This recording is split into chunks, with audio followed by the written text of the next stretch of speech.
Good evening, sir. Okay, good evening. Mr. Samonte, can you open ayan, very good. Here is the question, Mr. Samonte. There is a Japanese citizen roaming around the town o dun sa isang mall. Okay? And then he became very drunk. Alam mo yung mga Hapon, Japanese citizen, medyo mahilig mainom yan. And he became very rowdy and unruly. And he started to create trouble and scandal in the said establishment. Assuming mo wala nang pandemya, open na ang mga bars and restaurants. Then he started shouting invectives to the other customers, breaking glasses and bottles inside, generally creating trouble. Okay? Question. Will he be apprehended by the mga police officers? Yes, The Japanese. Yes, sir. Will he be prosecuted criminally? Yes, sir. Okay.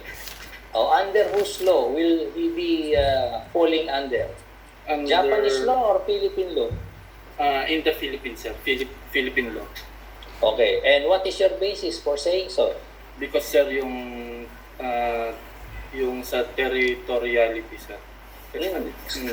Bale, in Article 14, penal laws and those of public security and safety shall be obligatory upon all who live and sojourn in the Philippine territory. So, therefore, he is subject to our penal laws. Penal laws because he is what? Foreigner who sojourn in sojourning in the country. Okay. You quoted Article 14. Is that an absolute rule?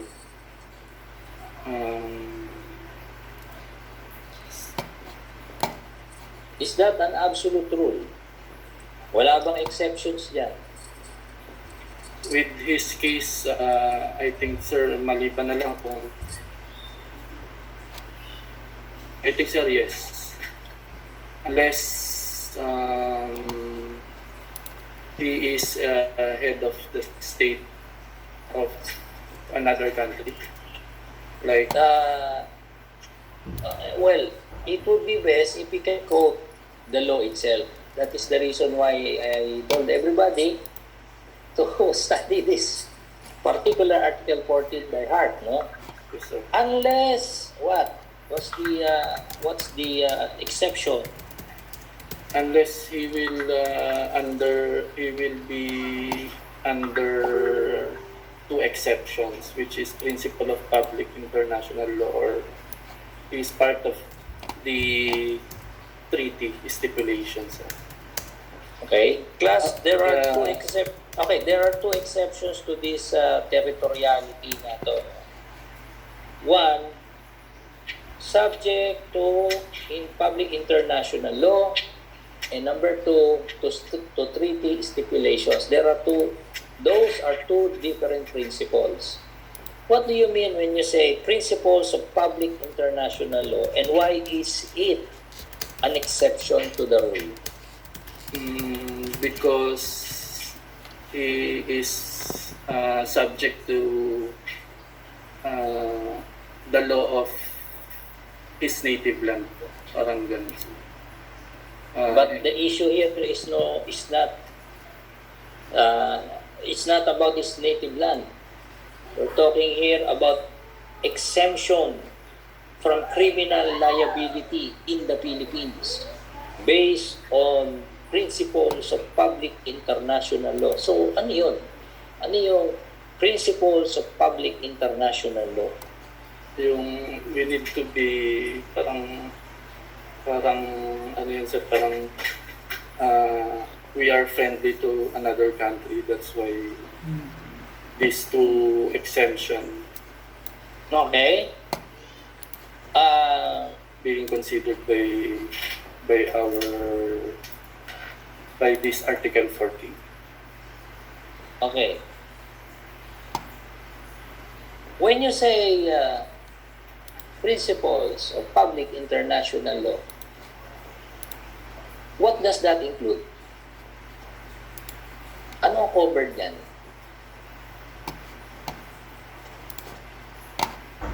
I think, sir, yung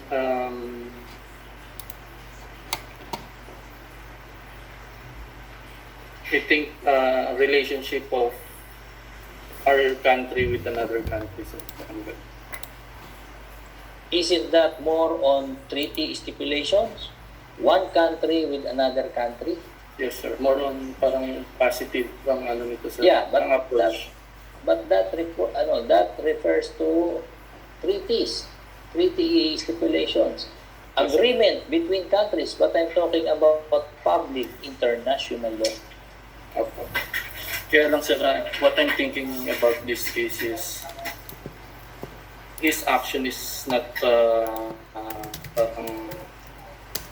parang hindi in relation to this two exception because his action is more on parang criminal cases, sir. So you're saying the Japanese is liable? Yung nagwala sa bar?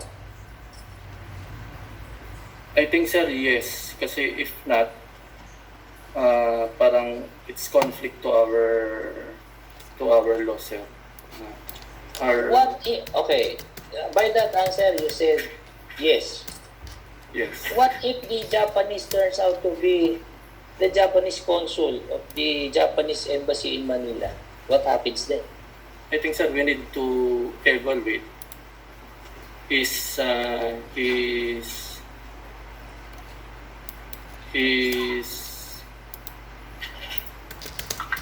parang ano bang tawag doon?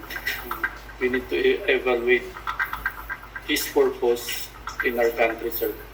Because yung action niya, sir, is more on parang disturbance to security and safety. Then parang it doesn't relate to his background po as head of the state or part of officials of other countries. Parang ganun, sir. Okay. Unless we find out that his purpose is more on positive side, or doesn't. So, by breaking glasses and creating trouble, that is his positive side? No, sir. I think that's why I think he's still liable. He's still liable. To, Okay. yes. Sige. Miss Vista, what do you say? Same facts. I think I would agree, sir, with Mr. Samonte. That Because that the consul is liable for his acts. okay? Because, Your basis being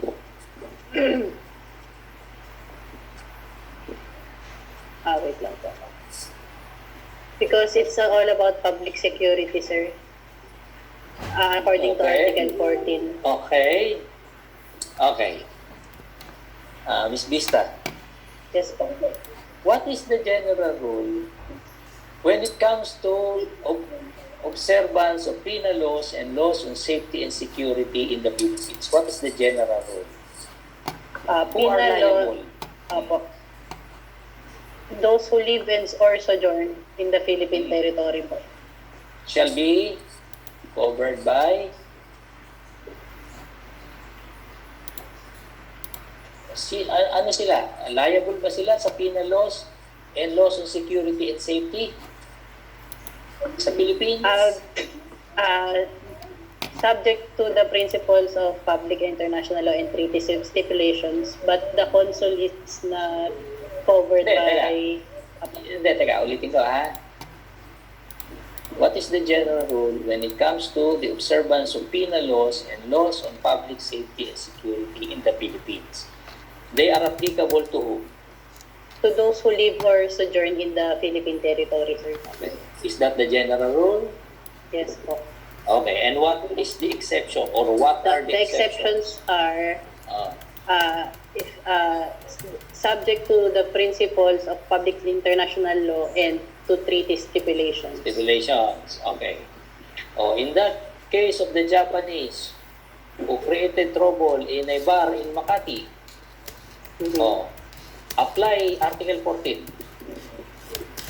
I think, sir, he will still be liable according to Article 14 because he Mm. sojourns in the Philippine territory. But if in case, in his capacity as someone who is an officer of their government, it will depend on the treaty stipulations po. No, it will not depend on treaty stipulation. It will depend on public international Okay po, law okay po. na diplomatic officials Mhm. and officers of the same nature of different countries shall be entitled to accordance based on their diplomatic status and shall enjoy diplomatic diplomatic what? Immunity po. Immunity. Okay, diplomatic immunity. Okay. So, in case of the Japanese, ganito yan. If the Japanese who created trouble is a security guard in his country, will he be liable?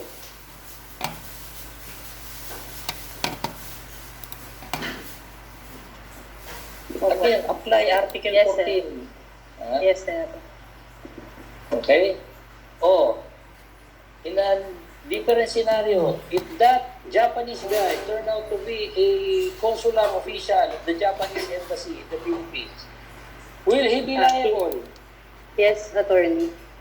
Because consuls are not covered by immunity or diplomatic immunity po. Okay? How about it turned out he was the deputy ambassador of the Japanese embassy? He will not be liable po. He will not be liable because Because he's part of the diplomatic immunity po. and he belongs to the exception to the rule, Except which po, is the public international. principles of public international law. Ganun ang pagsagot. Okay. Bubuuin ninyo. Okay? There are a lot of hands that I see. Silva, Charles. Attorney, I just have a question in regard to Article 14. It says here that if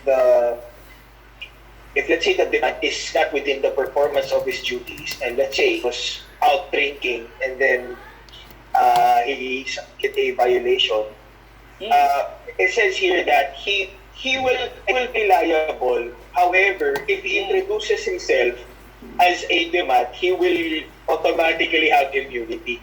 Yes. Is that That's correct, no? In fact, syempre, hindi naman tumatakbo yan hindi naman umaandar yan nakalagay, I am a diplomat. Hindi naman nakasulat na gano'n Di ba? And you will only know about it once it happens and then identify mo na. And the moment his identification is ascertained, the immunity kicks in. Okay? Yun ang Na, question. Paano kung ang yung asawa ni Japanese ambassador ang nag-trouble? Will the same immunity apply to her? Anybody?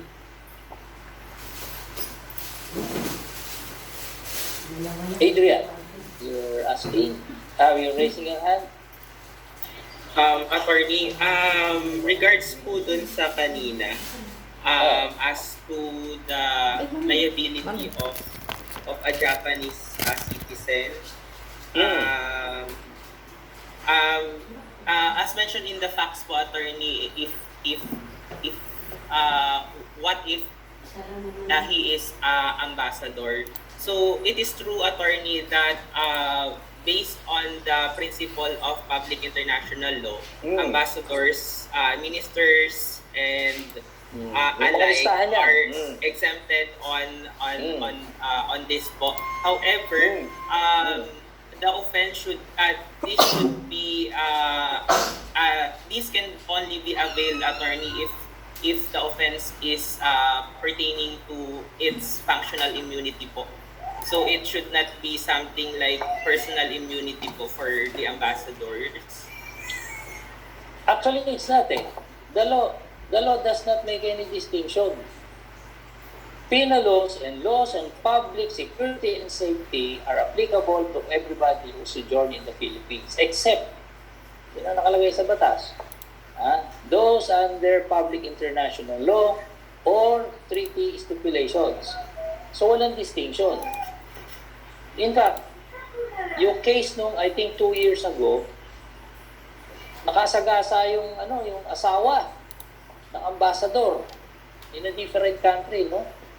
And there was an outcry. Kaya tanong ko, does the diplomatic immunity extend to the wife? Patrick. Yes, attorney. Actually, when in regards to family members of diplomats, fortunately, they enjoy coextensive immunity from their household. Yes. That's why spouses who acted with criminal liability, they will enjoy immunity. Yes, exactly. In fact, the latest, merong latest case, I think it was in Thailand, where the wife of the ambassador of Canada, I think, slapped a store clerk. And it was caught on CCTV. There was an outcry. Because of such immunity. Now, question. Can the diplomat still be held liable despite his diplomatic immunity and exception to Article 14 of the Civil Code? Anybody? Can a diplomat, especially ambassador, be still held liable despite having diplomatic immunity and exempted from liability by reason of Article 14? Anybody?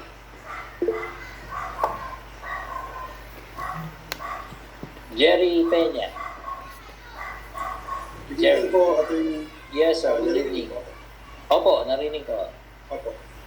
Under the Vienna Convention po, which I recall po during college days po, they're not, the whole team of the ambassador is not, cannot be charged administratively, criminally, under our civil law in the host state.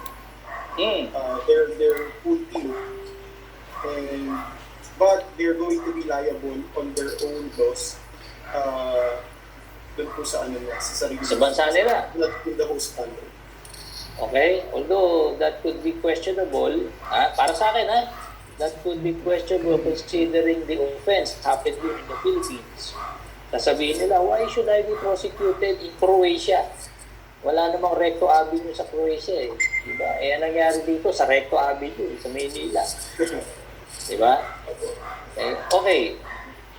Yung question ko, can ambassadors, despite the exception given by Article 14 and they enjoy diplomatic immunity, can they still be held liable for criminal offenses in this country? No, Or for any other country for that matter? Anyone? no, Charles? No. No, for Charles, me, ikaw? For me, attorney, if diplomats commit or the extended family commits a crime here in the Philippines, they will still not Be liable.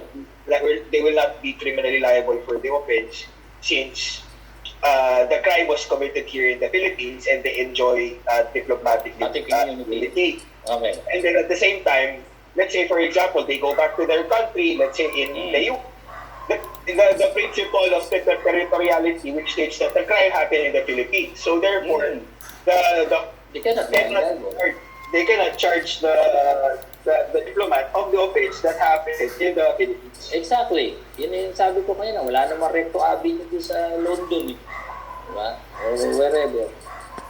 Patrick, last na ito, Patrick, before I state the answer. Yes, Attorney Anthony. Actually, this is in support with Charles' answer. Charles. Here in the Philippines, it is like a funnel type. It all boils down to one parang attorney. Diplomatics can be arrested, but they cannot be held liable if, for example, they went to the Philippines travel incognito, as discussed by nandun na yan. Incognito, hindi nila sinabi kung sino sila, or hindi sinabi, pero alam ng Philippine government, yung mga ganon. Yes. But then the again, basic question is going forward, no? Can they still be If held they liable? if they identify themselves as diplomats, still they enjoy the immunity Immunity. by our civil. Okay? Sige, duly noted. O, pwede na. Wala na magtataas ng kamay. O, ito. As a general rule, as an exception to the exception. No. As a general rule, penal laws and laws on public safety and security shall apply to all persons who sojourn in the Philippines or sojourn in the Philippines. That's the general rule. Okay? Exception to that rule. If that person is subject to the exception on public international law. So, regarding diplomats, consular officials, so on and so forth. Exception yun. Exception to the exception. Can the ambassador be still held liable despite his diplomatic immunity? Yes, class, they can still be held liable. Paano? Paano sila magiging liable? Meron na sila. No, it's not international court. You know what? How? If their own country will waive his diplomatic immunity, then he will be liable under Philippine law. Ano na? Winave ng kanyang country ang diplomatic immunity nitong diplomatic officer nila. O di wala na siyang immunity, right? He will be liable for penal laws under Article 14. Okay? Yes, Ruth.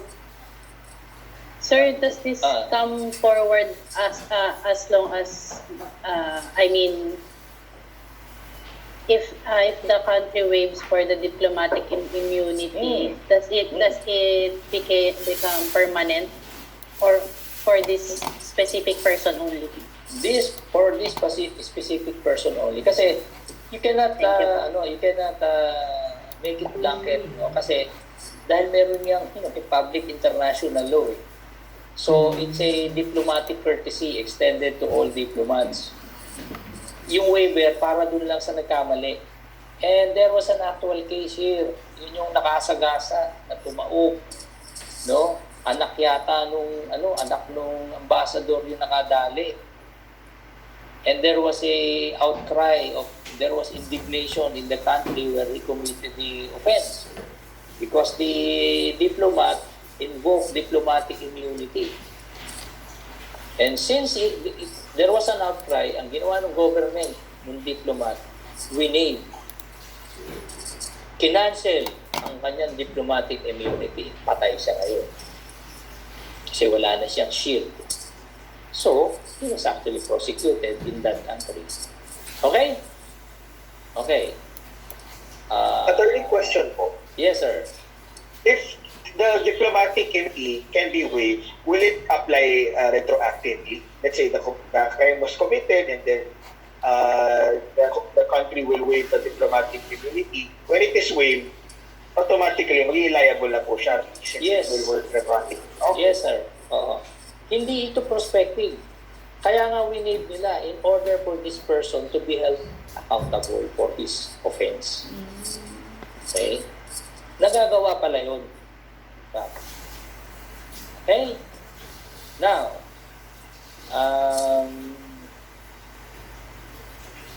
question. Miss Rosella, this is an interesting scenario. Okay. Miss Rosella, Michelle. Sir, si Miss Rosella wala po, po, sir. confine ata po siya. Ay, ganun ba? Oh, ano na? What happened? Ano po, namamaga yung paa po, diabetic po. I see. Hindi naman, I hope hindi naman, let's wish her well. Andiyan si Mr. Pilapi. Mr. Pilapi.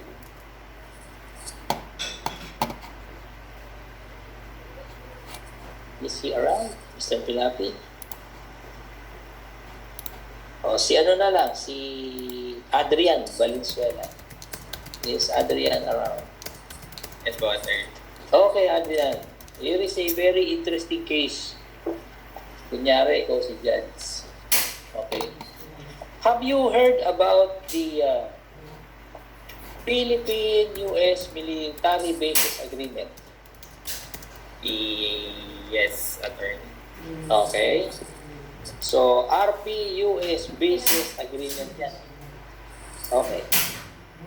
Under that arrangement, ano yun?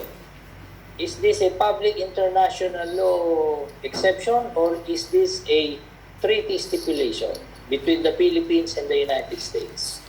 Attorney, the RP-US Accord is an example of the treaty stipulations po. Okay, very good.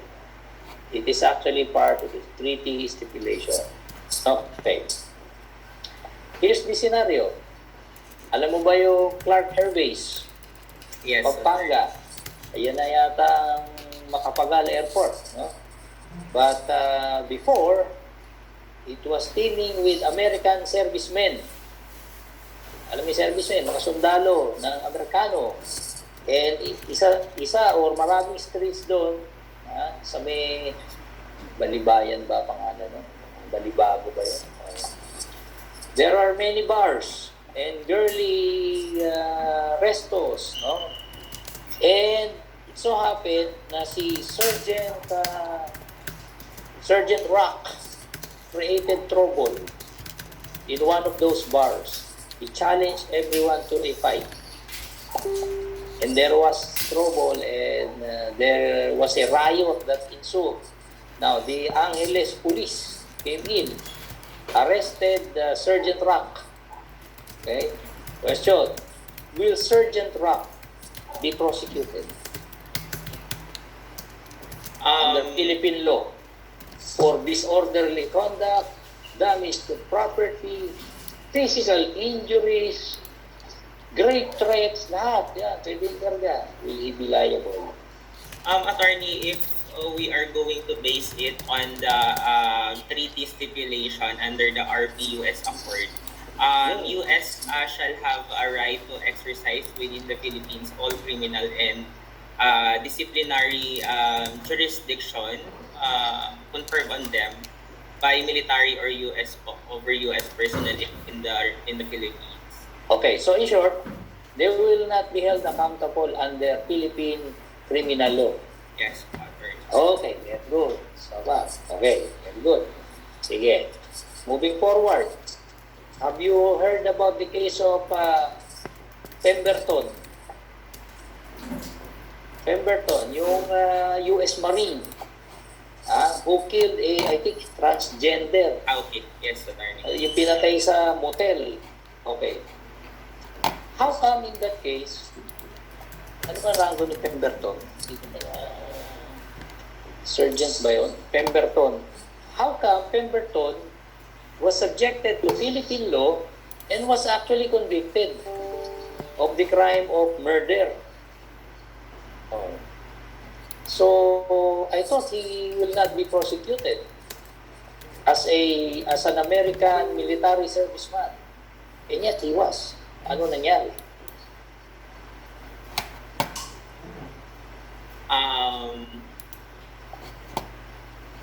Yeah, regards with that attorney, I haven't read the case of that, but based on the